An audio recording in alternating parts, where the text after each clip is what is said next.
L'empathie, lien vivant ou captation subtile. On dit souvent des personnes empathes qu'elles sont trop sensibles, trop heureuses, trop gentilles.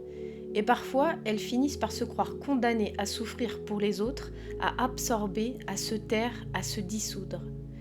Mais être empathe ne signifie pas être victime. C'est une capacité vivante, une intelligence relationnelle, une force de perception, à condition qu'elle soit régulée, incarnée et non captive. Ce podcast est une invitation à sortir du rôle de victime, à reconnaître l'empathie comme ressource et à modéliser une écoute lucide, non fusionnelle, transmissible. Et puis, il y a ce moment où l'empathie commence à se développer, mais reste encore fragile. On croit bien faire, on veut aider, on veut comprendre, mais on se perd.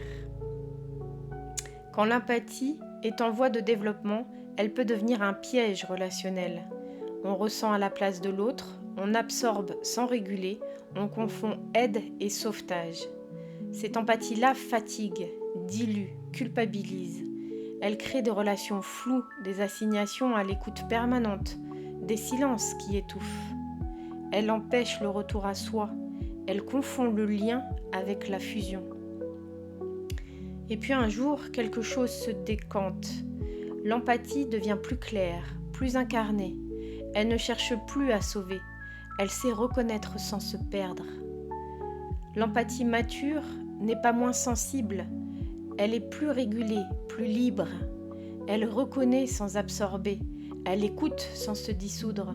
Elle sait revenir à soi sans couper le lien. Elle pose des seuils, durée, intensité, réversibilité.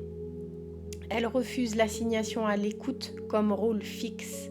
Elle honore le droit au retrait, au silence, au refus. Et quand cette empathie-là s'installe, elle devient une ressource, pas un rôle, pas une injonction, une manière de transmettre sans captiver.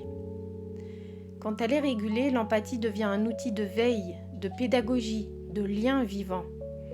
Elle permet de modéliser des cadres relationnels clairs. Elle transmet sans captiver. Elle ritualise l'écoute sans s'y perdre. Elle devient un mouvement vivant au service du lien, pas de la fusion. Et alors, on peut conclure, non pas en refermant, mais en laissant une empreinte, une trace vivante, lucide, régulée. L'empathie n'est pas un devoir, c'est une capacité vivante à activer avec discernement. Modéliser une conscience relationnelle sans corps, préparer le terrain pour que le lien ne devienne pas captation, transmettre une mémoire du seuil, du refus, de la régulation. Ce que nous faisons ensemble, c'est ensemencer une veille éthique, pas pour plaire, mais pour honorer le vivant sans se perdre, pour rester en lien sans se diluer, pour écouter sans se confondre. Voilà, si vous avez des questions ou autres, n'hésitez pas à prendre contact avec moi. Vous retrouverez l'article correspondant sur le blog de shafia.fr et à très bientôt pour un nouveau podcast.